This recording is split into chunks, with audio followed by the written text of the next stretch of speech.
Hello dear students, welcome back again to this exclusive series of general knowledge for all Olympiad aspirants. जितने भी 10th class के students international, national और regional Olympiads को Aspire कर रहे हैं, talent exams के लिए बैठना चाहते हैं, ये एक्सक्लूसिव सीरीज हम प्रेजेंट कर रहे हैं उनके लिए, उन सभी स्टूडेंट्स के लिए। इसकी प्रीवियस वीडियो में हमने सिनॉप्सिस डिस्कस किए थे कि जनरल नॉलेज के सेक्शन में, जनरल नॉलेज के पेपर में किस तरीके के क्वेश्चंस आते हैं। आज हम डिस्कस करने वाले हैं सैंपल क्वेश्चंस। कुछ सैंपल क्वेश्चंस मैं आप सबके साथ डिस्कस करूंगा एक क्विक फॉर्मेट में, ताकि आपको एक और बेहतर और क्लियर आइडिया आ सके कि ओलंपियाड्स में किस तरीके के क्वेश्चंस आपके साथ डिस्कस किए जाते हैं व्हेन इट कम्स टू आईजीकेओ या जनरल नॉलेज के सेक्शन से। So let's start. Here comes the very first question, and the first question जो आप अपनी स्क्रीन पे देख रहे हैं, which article of the Indian Constitution guarantees rights to arrested persons? जो अरेस्टेड पर्सन होते हैं उन्हें राइट्स कौन सा आर्टिकल कॉन्स्टिट्यूशन ऑफ इंडिया का कंफर करता है? इसके ऊपर लाइट डालने से पहले मैं कुछ पॉइंट्स इसके डिस्कस करना चाहूंगा आप सभी स्टूडेंट्स के साथ। कि यहाँ पर देखिए बात हो रही है आर्टिकल की, इंडियन कॉन्स्टिट्यूशन की, राइट्स की एंड टुवर्ड्स अरेस्टेड पर्सन। अब एक चीज आपको ध्यान में रखनी है कि कानून के द्वारा किसी भी इंडिविजुअल के ऊपर दो तरीके की कार्रवाई हो सकती है। एक सिंपल टर्म्स में अगर इसमें बोल सकूं तो एक होती है प्रिवेंटिव। प्रिवेंटिव का मतलब होता है कि किसी भी एक्टिविटी को भविष्य में करने से प्रतिबंधित करना, और दूसरा होता है डिटेंटिव, डिटेन करना, या इसको हम कॉमन भाषा में बोले तो अरेस्ट करना। नाउ यहाँ पर जब बात होती है आर्टिकल्स की और राइट्स की बात हो रही है, तो हमारे कॉन्स्टिट्यूशन ऑफ इंडिया में आर्टिकल 12 से लेके आर्टिकल 35 तक राइट्स के बारे में बात की गई है, फंडामेंटल राइट्स के बारे में चर्चा की गई है और काफी इलाबोरेट में डिस्कशन किया गया है। So article 12 till article 35 of Indian Constitution discuss with and deals with the fundamental rights given to the Indian citizen by the Constitution of India. So अब यहाँ पर अगर बात की जाए राइट्स की, तो एलिमिनेशन मेथड से सबसे पहले तो एक चीज क्लियर हो जाती है that article 42 cannot be the answer because 12 35 में ये आते नहीं हैं। अब बात करते हैं आर्टिकल 20 35 और 22 की। तो इसका जो करेक्ट आंसर है दैट इज आर्टिकल 22। जो आर्टिकल 20 और आर्टिकल 35 है वो दूसरे प्रोविजन से डील करते हैं, they do not deal with the concerns of rights of an arrested person. So इसका जो करेक्ट आंसर है that is article 22. Let's move ahead to the next question. For a person having hypermetropia, the near point is, now यहाँ पर ये जो question लिया गया है, ये लिया गया है जनरल साइंस के सेक्शन में से, और ये क्वेश्चन आया है from the chapter of human I. Now जब आप ह्यूमन आई की बात करते हैं, डिस्कशन करते हैं, तो ह्यूमन आई में कुछ एरर्स आते हैं, कुछ डिफेक्ट्स आते हैं, जिन्हें अप्रोप्रिएट कॉन्वेक्स या कॉन्केव लेंस लगा के रेक्टिफाई किया जाता है। यहाँ पर बात हो रही है हाइपरमेट्रोपिया की, और ऐसी ही एक प्रॉब्लम होती है मायोपिया की। ये दोनों प्रॉब्लम्स ऐसी हैं जिन्हें आप फार साइटेडनेस और शॉर्ट साइटेडनेस के नाम से जानते हैं। टेक्स्ट बुक में डायरेक्टली ये क्वेश्चन दिया हुआ है, आप डायरेक्टली टेक्स्ट एनसीईआरटी की जो टेक्स्ट बुक है उसमें डायरेक्टली इसका डिस्कशन किया गया है। सो इसका जो करेक्ट आंसर है, the correct answer is greater than 25 centimetre. So for a person having hypermetropia the near point is always greater than 25 centimeter. So this was the answer of this question. Let's move ahead to the next one. Cryogenic is science which deals with, cryogenic is a science which deals with, यहाँ पर दो चीजों की बात हो रही है, temperature और प्रेशर की। तो इसका जो करेक्ट आंसर है दैट इज लो टेम्परेचर। एक चीज स्टूडेंट्स याद रखनी है, क्रायोजेनिक्स एक ऐसी साइंस है which deals with temperatures at very low temperature, बहुत कम टेम्परेचर के ऊपर इसका अध्ययन किया जाता है, और इसका जो एरिया ऑफ एप्लीकेशन है दैट इज स्पेस साइंस, जहां पर काफी कम टेम्परेचर होता है और स्पेसक्राफ्ट के इंजन्स को जब आपको स्पेस में भेजना पड़ता है तो ये क्रायोजेनिक्स के साइंस की ही हेल्प ली जाती है ऐसे इंजन्स को डिजाइन करने के लिए जो स्पेस में वर्क कर सकते हैं। So cryogenics is a science which deals with low temperatures. Next question. Dash is an active factor of production dash is an active factor of production. यहाँ पर दो एलिमेंट्स होते हैं, एक होता है एक्टिव फैक्टर और दूसरा हो एक्टिव फैक्टर, और दूसरा जो फैक्टर होता है that is called as a passive factor. So active और पैसिव इन दो फैक्टर्स की बात होती है जब आप प्रोडक्शन की बात करते हैं। ये जो क्वेश्चन है ये लिया गया है इकोनॉमिक्स से, इकोनॉमिक्स का ये क्वेश्चन है। और यहाँ पर आप देख सकते हैं प्रोडक्ट, लेबर, वेजेस और प्राइस, ये सभी किसी न किसी तरीके के फैक्टर्स हैं। लेकिन इस क्वेश्चन का जो करेक्ट आंसर है, the correct answer is option B, that is labor. So labor is an active factor whereas all others are passive factors. Now next one, when total utility becomes maximum then marginal utility will be. Now यहाँ पर आपको एक चीज समझनी है, total utility और marginal utility की बात की जा रही है। एक चीज आपको समझनी है डियर स्टूडेंट्स की जब भी कोई कंज्यूमर किसी भी तरीके की गुड्स या सर्विसेज को कंज्यूम करता है तो इन गुड्स और सर्विसेज को कंज्यूम करते समय एक लेवल ऑफ सेटिस्फैक्शन होता है उस पर्टिकुलर गुड्स या सर्विसेज के प्रति। नाउ अगर वो सेटिस्फैक्शन मैक्सिमम है, टोटल यूटिलिटी उसे बोलते हैं कि जो मेन गुड्स और सर्विसेज थी उसके कंजम्पशन के ऊपर सेटिस्फैक्शन क्या है, और मार्जिनल यूटिलिटी उसे बोलते हैं कि आपको उसके साथ अगर कुछ एक्स्ट्रा ऐड ऑन मिला है उसके कंजम्पशन के ऊपर सेटिस्फैक्शन लेवल किस तरीके का है। ये कंज्यूमर बिहेवियर का एक क्वेश्चन है जो इकोनॉमी की क्वेश्चन, इकोनॉमी से जुड़ा हुआ है। सो कभी भी जब टोटल यूटिलिटी मैक्सिमम रहेगी तो marginal utility is always equal to 0. So इसका जो correct option है that is option D. Now moving on to the next question. Revealed preference theory was proposed by, revealed preference theory बहुत ही important theory थी जहां पर individual की choices के बारे में बात की गई है। और ये वाला जो क्वेश्चन है ये भी इकोनॉमिक्स के क्वेश्चन में से लिया गया है। और चॉइसेस ऑफ द इंडिविजुअल्स, जैसे मैं एक इंडिविजुअल हूं, आप एक इंडिविजुअल है, किसी भी प्रोडक्ट या सर्विस को चूज करने से पहले आप किन चॉइसेस को प्रेफर करते हैं।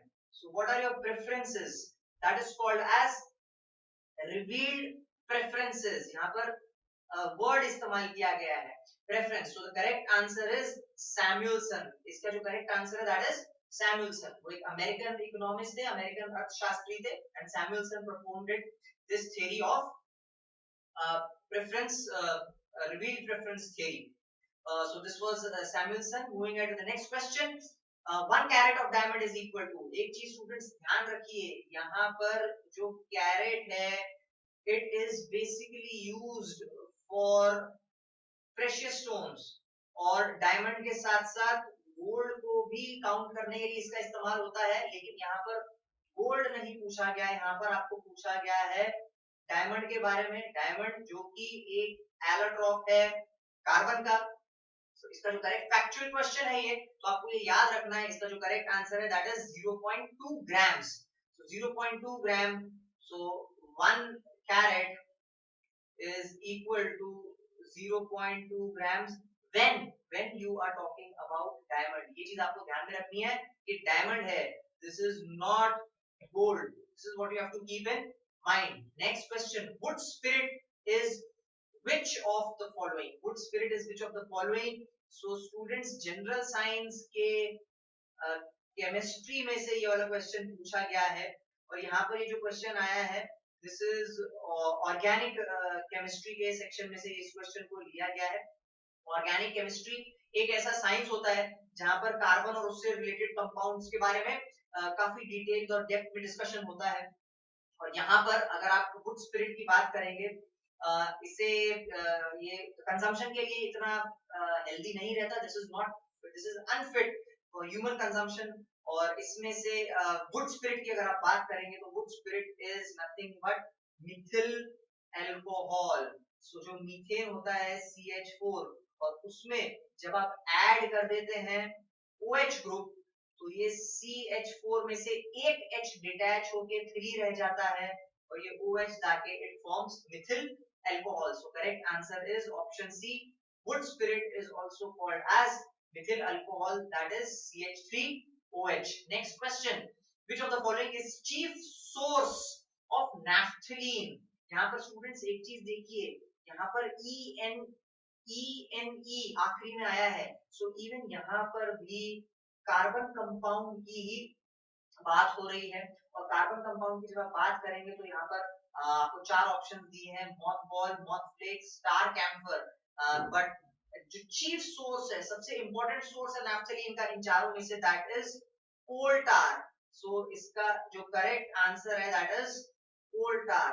सो which is the following the chief source of naphthalene? The correct option is coal tar, option D. Next question, study of crop production. आपके सामने चार ऑप्शंस दिए हैं, एंटोलॉजी, इकोलॉजी, ये वर्ड आप लोगों ने सुना होगा, बॉटनी, ये वाला वर्ड भी आपने सुना होगा, और option fourth option is agronomy. So इसका जो करेक्ट आंसर है that is agronomy. Now this word agronomy, as you can see, यहाँ पर एग्रीकल्चर को बारे में दिया गया है। सो ये एग्री और agro, so the study of crop production is called as agronomy. Botany is nothing but study of plants, environment के बारे में जब हम बात करते हैं तो ecology के बारे में बात करते हैं, study of animals is called as zoology. उसके बाद बहुत सारी ऐसी स्टडीज होती हैं, there is cytology, then there is histology, analogy, physiology, ऐसे बहुत सारे स्टडीज होते हैं अलग अलग सब्जेक्ट्स की। उन सब्जेक्ट्स के बारे में भी आपको पढ़ना चाहिए, आपको major areas and major fields of studies के बारे में आपको पता रहना चाहिए। So crop production is agronomy. Who was the last Sikh guru? As you all know, students, that Sikhism is the fifth largest religion of the world, and is the youngest religion. And uh, uh, the followers of Sikhism are termed as Sikhs, and they had 10 gurus. They had 10 gurus, और उसमें से जो last गुरु थे, that was Shri गुरु गोविंद सिंह जी। तो यहाँ पर option B is the correct answer. Guru Gobind Singh ji was the last Sikh गुरु। आप option A जो देख सकते हैं, गुरु ग्रंथ साहिब जी, this is the religious scripture of the Sikhs. The religious scripture of the Muslims is the Holy Quran. The religious scripture of the Christians is the Holy Bible. For Hindus, they follow the Holy Bhagavad Gita. On the same lines, the Sikhs follow the Holy Guru Granth Sahib Ji. So the last Sikh Guru was Guru Gobind Singh Ji. Even Guru Angad Dev Ji and Amar Das Ji were Sikh Gurus, but Guru Gobind Singh Ji was the 10th and the last Sikh Guru. Tattvabodhini Sabha was founded by Dash in 1839. Tattvabodhini Sabha 1839।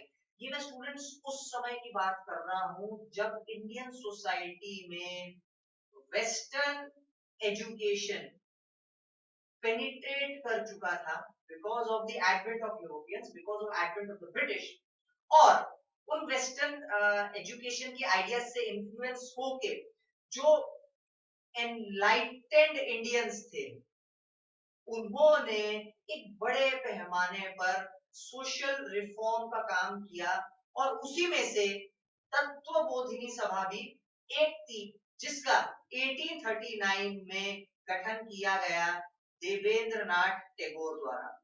तो इसका जो correct answer है that is Devendranath Tagore. So Tattvabodhini Sabha was founded in 1893 by Devendranath Tagore. Next is, after the revolt of 1857, British pursued the policy, as we all know, that is option C, divide and rule. कुछ major events हैं, 1707 में औरंगजेब की death होती है, और उसके exactly 150 years के बाद 1857 में first war of independence होता है in the year, and finally after 90 years 1947 में we got independent। तो ये मेजर इवेंट्स है, मुझे आपको याद रखने हैं। यहां से लेके यहां तक इस पूरे पीरियड में ब्रिटिशर्स द्वारा जो पॉलिसी इस्तेमाल की गई थी that was divide and rule. So the correct option is option C, divide and rule. Next question, Prithvi 1 missile was inducted into the dash in 1994। Now एक चीज स्टूडेंट्स आपको याद रखना है दैट हम अलग अलग मिसाइल्स की बात करते हैं। सो जब आप अलग अलग मिसाइल्स की बात करते हैं, सो एक 1984 में, आपकी नॉलेज के लिए बताऊंगा, 1984 में integrated guided missile development programme launch किया गया था by the government of India under the leadership of former president of India doctor APJ Abdul Kalam sir.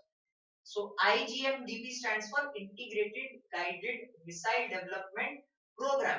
इस IGMDP के अंतर्गत जिन मिसाइल्स को डेवलप किया गया दे वर पृथ्वी, जिसके ऊपर ये क्वेश्चन बेस्ड है. नेक्स्ट वन वाज अग्नि, द अदर वन वाज त्रिशूल, नाग एंड फाइनली आकाश. तो ये वो 5 मिसाइल्स थी जिन मिसाइल्स को डेवलप किया गया इस आईजीएमडीपी प्रोग्राम के अंतर्गत जो शुरू हुआ था इन द ईयर 1984. नाउ इससे ये वाली जो मिसाइल है ये आगे डेवलप होती गई अग्नि मिसाइल और फाइनली हम पहुंचे हैं अग्नि 5 तक. और ये जो अग्नि 5 है this is inter continental ballistic missile. Intercontinental ballistic missiles वो मिसाइल्स होती थी जिनकी मारक क्षमता बहुत ज्यादा होती है, जिनकी रेंज बहुत ज्यादा होती है. सो पृथ्वी 1 की अगर मैं बात करूं तो पृथ्वी 1 1994 में सबसे पहले इंडक्ट की गई थी into the Indian army. So the correct answer is Indian army. As the name suggest पृथ्वी सतह से मार करने वाली missile, it was inducted into the Indian army in 1994. So this was the option for this particular question. Let's move ahead. 2018 FIFA World Cup was held in, as we all know. Okay, definitely India में तो बिल्कुल भी नहीं था because हम India में हैं, so we know that इतना बड़ा इवेंट इंडिया में अभी तक तो ऑर्गेनाइज नहीं हुआ है, एटलीस्ट फीफा ने तो करवाया नहीं है. So 2018 का फीफा का जो वर्ल्ड कप था that was organized in Russia. काफी बड़े जो कंट्रीज थी वो काफी हैरान हो गई थी कि इस डिसीजन से लेके जब रशिया को अलॉट किया गया था फीफा 2018 के वर्ल्ड कप को होस्ट करने के लिए.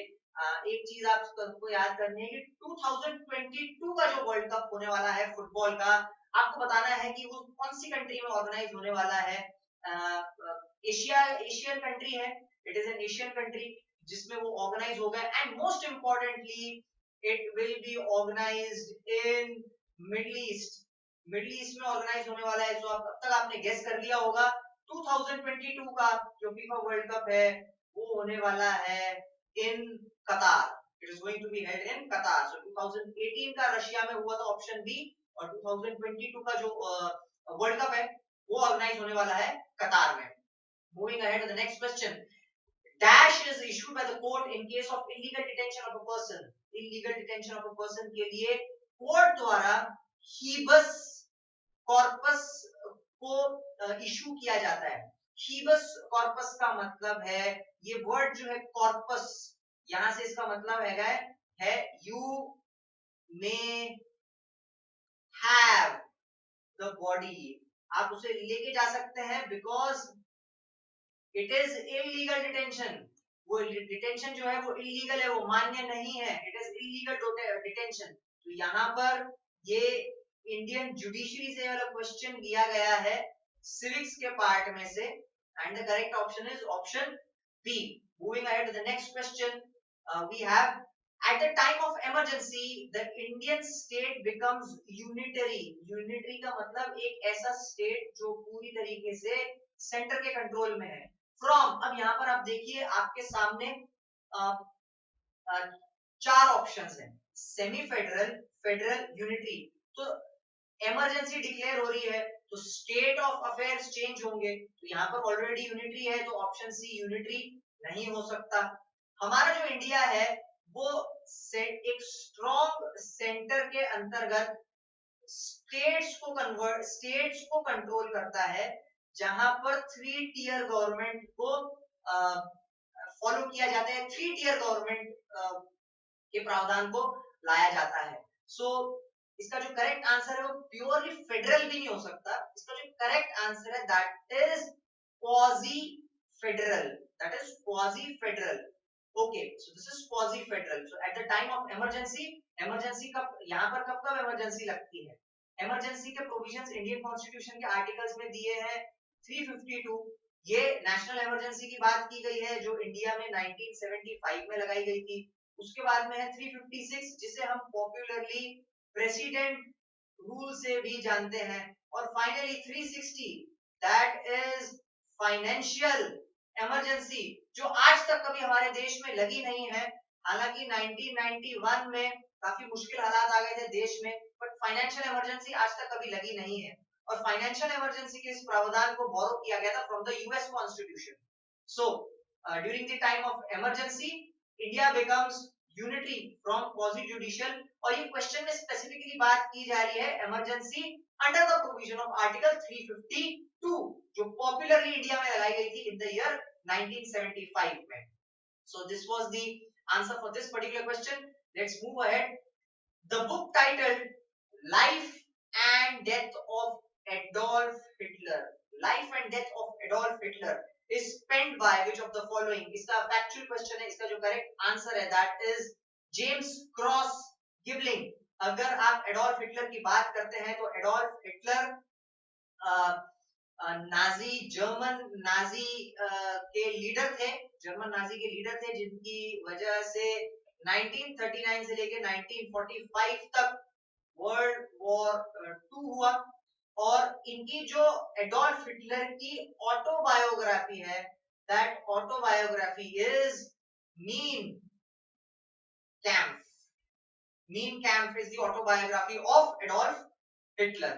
So correct option is option B, that is James Cross Gibling. Moving ahead, Bos Taurus is a scientific name of Bos Taurus. Bos Taurus. अगर आप टॉरस की बात करें तो टॉरस एक ज़ोडिएक साइन भी है, और जब टॉरस की बात होती है और इस ज़ोडिएक साइन में जो एनिमल दर्शाया गया है वो एनिमल है काउ।